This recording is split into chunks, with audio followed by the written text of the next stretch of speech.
Bienvenidos a este espacio provisto por el Ministerio Hispano de la Asociación del Sureste de California, en el cual se dará un repaso de la lección de Escuela Sabática al Punto. Nuevamente les saludan sus amigos y hermanos Guillermo Quirós y Enrique Báez. Mucho gusto, pastor, y bienvenido nuevamente. Un placer estar junto con usted y cada uno de nuestros hermanos y amigos en esta sección especial. No olvide suscribirse a nuestro canal, darnos un like y compártalo con sus amigos y familiares. El título de la lección de esta semana: el cuerpo unificado de Cristo. Esto es Escuela Sabática al Punto.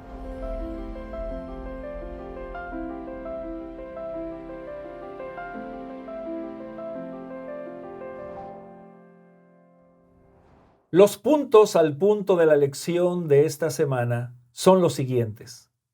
Un cuerpo saludable vive en unidad. La base de la unidad y los 7 unos. Y los dones sirven para edificar el cuerpo de Cristo.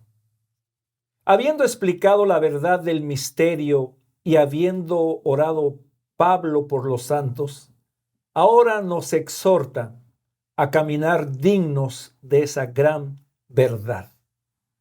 Él nos dice: os ruego que andéis como es digno de la vocación, del llamado. Y va a presentar en el capítulo 4, versículo 1 al 16, una hermosa imagen de lo que la iglesia, como el cuerpo de Cristo, debe ser en este mundo, de acuerdo con la mente de Dios. Un estilo de vida del creyente que vive en los lugares celestiales. Un estilo de vida de la iglesia, el templo santo de Dios en esta tierra. La unidad de la iglesia. Se nos exhorta a guardar la unidad. Y como hemos visto, pastor, en las lecciones pasadas, el apóstol Pablo, el concepto que tiene de andar es su estilo de vida. Y él nos dice: como ustedes ya fueron puestos, ya viven en lugares celestiales y han sido creados, hemos sido creados por Dios para buenas obras, todas nuestras acciones dentro del cuerpo de Cristo, su iglesia, deben estar encaminadas a la unidad. Así es, pastor. Pastor, ¿por qué es tan importante para nosotros como iglesia? ¿Por qué es tan importante el tema de la unidad? ¿Y por qué es tan relevante este tema?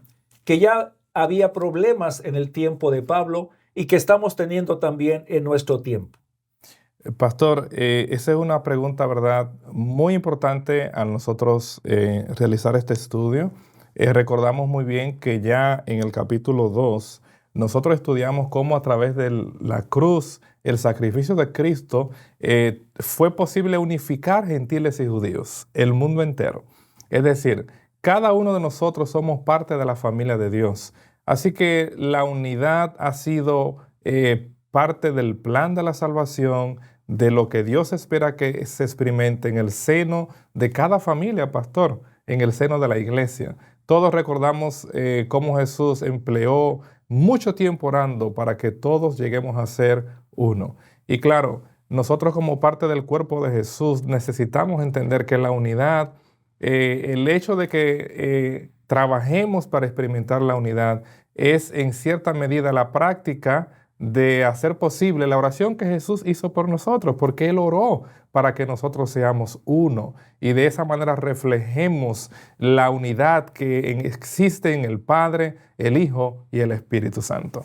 Gracias, pastor. El apóstol Pablo nos señala las virtudes para guardar esa unidad, lo importante. Y él presenta las siguientes características que resume todo eso en amor, como un vínculo de la paz, y son las siguientes, y el pastor Báez nos va a ayudar a desarrollar un poco cada una de ellas. Humildad, mansedumbre, paciencia y soportándonos. Eso va a promover la unidad. Qué bonito la puedo leer, pastor, qué bonito, la humildad, la mansedumbre, la paciencia y soportándonos, pero ya en la práctica qué difícil. Bueno, a decir verdad, esas virtudes podemos nosotros reflejarlas solo cuando Cristo está en nuestro corazón. Y hay una ilustración, pastor, que yo nunca olvido, que uno de mis maestros nos compartió en una de las expediciones arqueológicas que estábamos realizando en Jordania.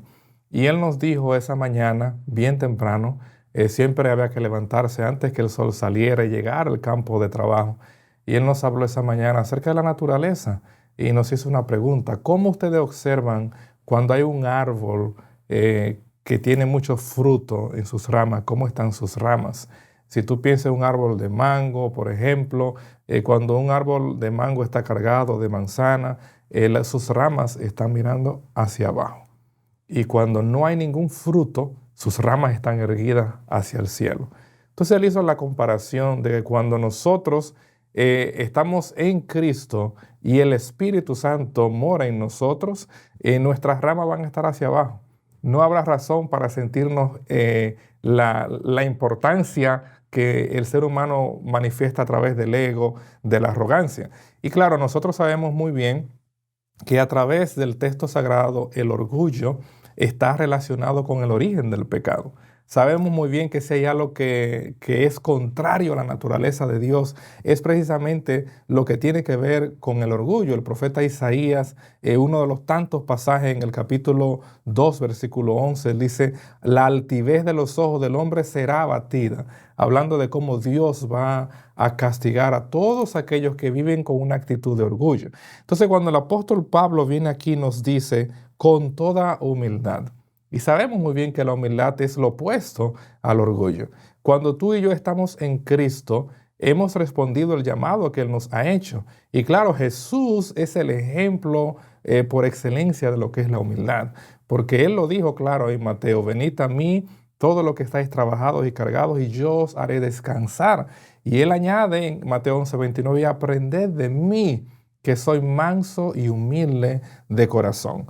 Pablo está precisamente utilizando estos dos términos, pastor, que se han traducido como humildad y mansedumbre en este pasaje. De ahí que cuando nosotros hablamos de que la iglesia, Dios la ha establecido para que experimente la paz, que por supuesto, pastor, ese término nos conecta al capítulo anterior, que ya mencionamos, ¿verdad? Como Jesús es nuestra paz, Amén. como el apóstol lo presentó en el capítulo 2, en el versículo 14, versículo 15. Él es nuestra paz. Entonces, esa unidad es experimentada por un cuerpo de creyentes que manifiesta la humildad, que no está nadie pensando que es mejor que nadie. Todos nosotros somos iguales, todos somos pecadores, todos somos salvos por la gracia de Jesús. Y cuando en tu vida se manifiestan estas cualidades de la humildad, de la mansedumbre, tú estás reflejando el carácter de Cristo. Es decir, cuando tú vives en un ambiente de orgullo, arrogancia, tú estás reflejando el carácter del enemigo de Dios. De ahí que nosotros como cuerpo, como iglesia, somos llamados a mirar a Jesús. Y como el apóstol Pablo elaboró en Filipenses, el cual no se aferró a siendo Dios, a ser Dios. Él es Dios, sino que se humilló a sí mismo, tomó nuestro lugar y murió como siervo en la cruz del Calvario. De ahí que esa unidad es posible en Cristo, porque Él ya ha hecho posible nuestra paz, nuestra reconciliación. Y claro, es una experiencia que no se ha de vivir cuando yo voy al templo, pastor, sino que se ha de vivir en nuestros hogares, en nuestras familias, que nuestros hijos, nuestras esposas, esposos puedan ver esas virtudes que provienen directamente de nuestro Señor Jesucristo. La siguiente parte, queridos hermanos y querido pastor, nos va a llevar a una sección donde el apóstol Pablo va a presentar 7 unos: un cuerpo, un espíritu, una sola esperanza, un Señor, una fe, un bautismo y un Dios y Padre de todos. Si usted analiza, estimado hermano y hermana, ahí se menciona las fases de la Trinidad a nuestro favor. La unidad de Dios como un ejemplo de la unidad de la iglesia aquí en la tierra. Esta lista, pastor, se puede prestar a malas interpretaciones, especialmente cuando hablamos de un solo bautismo. ¿Por qué esta lista son 7? ¿Por qué podemos o cómo podemos asociar este pensamiento con Juan capítulo 17 acerca de la oración de Jesús que se logra la unidad?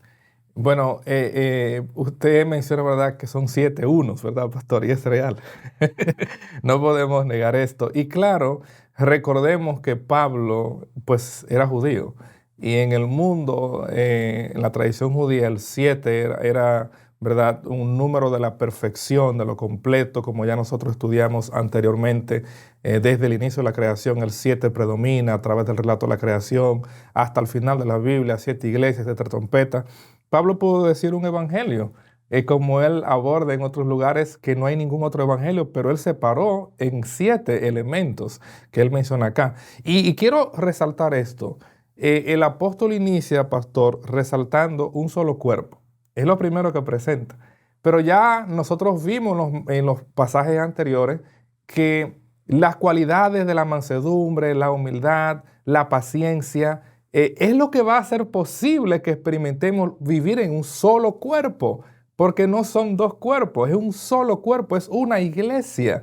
Y claro, Jesús oró por su iglesia, que somos tú y yo, incluyendo a sus discípulos cuando él oró en el Getsemaní y a todos los que creeríamos en él. Y cuando tú miras, tú te vas a dar cuenta, ya el apóstol en el capítulo 1, versículos 21 y 22, resaltó esos elementos de la unidad, la experiencia que nosotros llegamos a tener en Cristo. Así que la iglesia es ese cuerpo.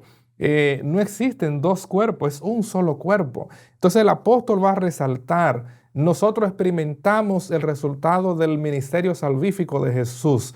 Y en ese sentido, él se va a mover a través del pasaje. Pero es interesante, pastor, que en varias de sus epístolas él va a resaltar esa metáfora del cuerpo, tanto en Corintios, en Colosenses capítulo 3, versículos 15, él va a hablar, es un cuerpo, no existen dos, pero sí hay muchos elementos en el cuerpo, y puede ser que yo sea el dedo más pequeño, que tú puedas hacer las orejas, los ojos, pero es un solo cuerpo, y cada uno de nosotros tenemos una oportunidad especial de ministrar como parte del cuerpo de Cristo. Entonces él se va a mover a través de esos 7 elementos que él escogió, un espíritu. Ya nosotros vimos el rol del Espíritu Santo, somos sellados por el Espíritu Santo como estudiamos ya anteriormente, como él presentó la seguridad de nuestra salvación a través del Espíritu Santo en el capítulo 1, versículo 13, capítulo 2, versículo 22.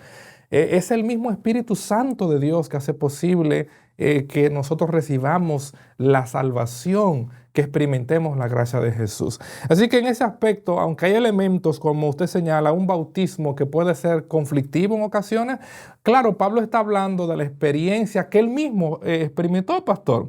Pablo experimentó el bautismo como el símbolo de que él había creído en Cristo, como es presentado en el libro Hechos de los Apóstoles en el capítulo 9. Allí se afirma, ¿verdad?, que Pablo fue bautizado, como es afirmado que todos los que creían en Jesús eran bautizados. Entonces él está hablando de esa experiencia que caracteriza a todos los creyentes. Somos parte del cuerpo que es la iglesia, somos guiados por el poder del Espíritu Santo, todos hemos sido bautizados en ese bautismo de fe, de arrepentimiento, que hace posible que somos aceptados públicamente como parte de la familia de Dios. Así que cada uno de nosotros podemos ver, estos elementos son sumamente importantes, pero lo que en esencia Pablo está resaltando es somos uno. Estamos, en otras palabras, respondiendo a la oración que Jesús hizo por ti y por mí en el Getsemaní, que todos seamos uno. Pastor, somos uno, la iglesia de Dios unida, pero hay diversidad de dones recibidos. Dones generales, porque dice el mismo versículo 7, a cada uno de nosotros fue dada la gracia. Nadie puede decir, a mí no me tocó. Todos la recibimos. Todos recibimos. No hay excusa para no ser parte del cuerpo de Cristo, Así para es. servir en el cuerpo de Cristo. Pero también el apóstol menciona que han sido recibidos unos dones específicos. Pero quisiera recalcar y pedirle al pastor que nos ayude a ver un poquito la cita del Salmo 68, 18, que hay muchos que posiblemente no la comprendemos o no la entendemos en plenitud. Subiendo a lo alto, llevó cautiva la cautividad y dio dones a los hombres. ¿Quién subió, pastor? ¿A quién llevó cautivo? ¿Y cuáles son esos dones? Bueno, aquí Pablo, ¿verdad?, como usted menciona, está aludiendo a un salmo precioso, Salmo 68. Y claro, yo no puedo explicar cada elemento de este salmo, pero voy a resumir el punto, pastor. En esencia al punto. Cuando tú lees el salmo, yo te invito a que lo leas, tú te vas a dar cuenta cómo el pueblo celebra la victoria del guerrero divino, que es Jehová de los ejércitos. En este salmo se presenta, ¿verdad?, que como Dios desciende con sus millares, se hace alusión a su descenso, tanto en conexión con el monte Sinaí, con el descenso que él experimenta desde los cielos. Y entonces Dios vence a todos los enemigos de su pueblo. El pueblo recibe los beneficios de la victoria que Dios obtiene.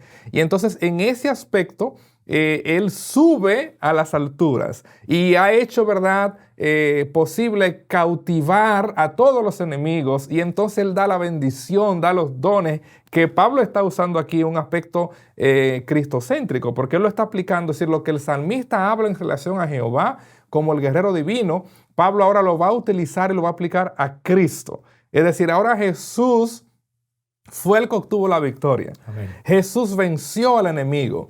Y como Él asciende de manera similar a como Dios era intronizado. Señalo esto, cada vez que el pueblo de Israel iba a una batalla, pastor, había un elemento que no podía faltar. Y era que el arca del pacto era parte de la ceremonia de la guerra. Cuando usted va a Josué capítulo 7, usted va a darse cuenta que el pueblo antes de la batalla tenía que hacer una ceremonia de purificación, santificación. Entonces tomaban el arca, iban a la batalla, y al final, cuando el pueblo obtenía la victoria, el arca era reinstaurada en el santuario. El Salmo 24 es uno de esos salmos que se utiliza para hablar: abrid, oh puertas eternas, y entrará el Rey de Gloria. Y venía el coro antifonal: ¿quién es este Rey de Gloria? El salmista en el Salmo 68 está hablando de ese Rey de Gloria, de ese guerrero divino.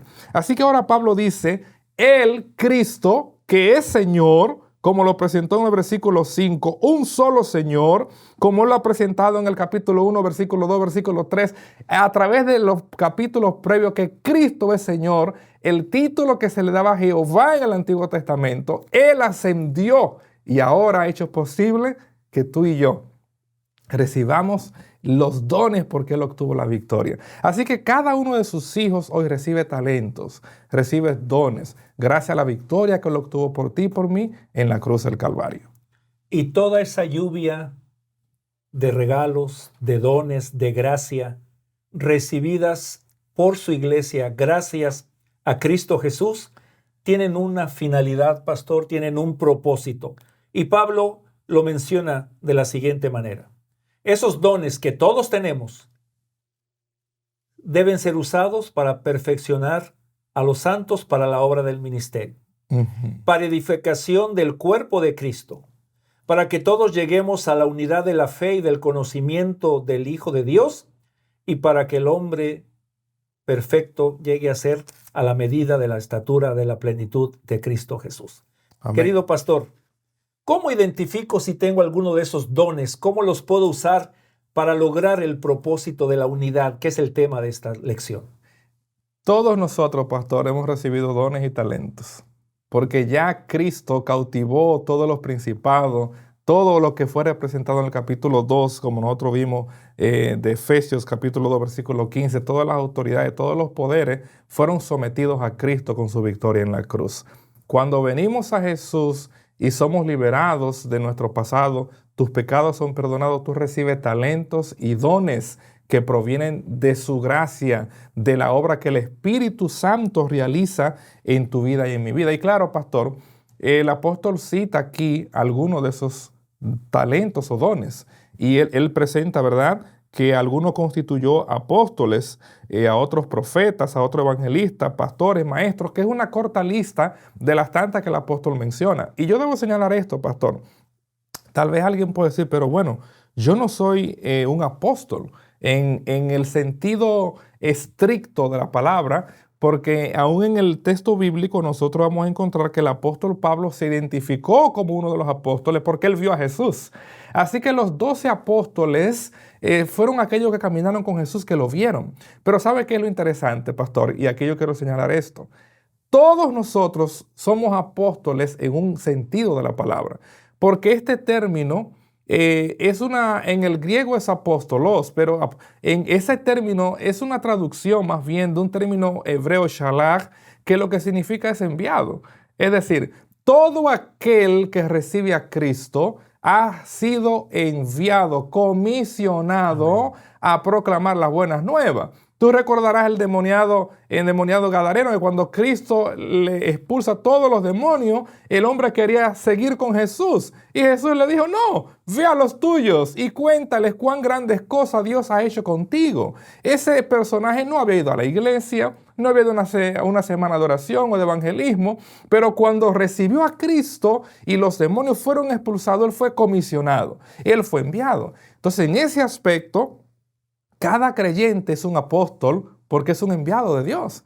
Cada uno de nosotros podemos contarle a otros lo que Jesús ha hecho en nuestras vidas. Y es parte, ¿verdad?, de lo que es la continuidad. ¿Cuál es el propósito? La perfección de los santos. Amén. El propósito no es que tú te sientas más importante que nadie porque tú recibiste un don de Dios. No, es la perfección del cuerpo de la iglesia, que es un cuerpo de ese pueblo que ha sido comprado por la sangre de Jesús, para que todos lleguemos a ser conforme a la estatura de aquel varón perfecto que es Cristo.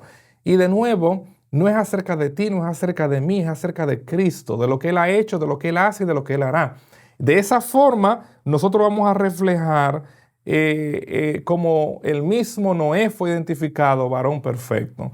Como Dios le dijo a Israel a través de Moisés en Deuteronomio capítulo 8, versículo 18, que ustedes deben de ser perfectos. Una vez tú estás en Cristo, se cumple lo que Jesús habló en Mateo 5:48, y sed perfecto como vuestro Padre que está en los cielos es perfecto. Es decir, la perfección de los santos es el propósito de los dones, de los talentos que tú y yo recibimos para que sean dedicados para gloria y honra de Dios. Mientras la sociedad en que vivimos se divide cada día más, la iglesia de Jesús en esta tierra tiene un llamamiento muy especial. Promueva la unidad al usar sus talentos. Amén. Glorifique a Dios al usar sus talentos. Y usemos todos nuestros talentos dados por Dios para edificarnos en amor mutuo. Esto ha sido Escuela Sabática al Punto.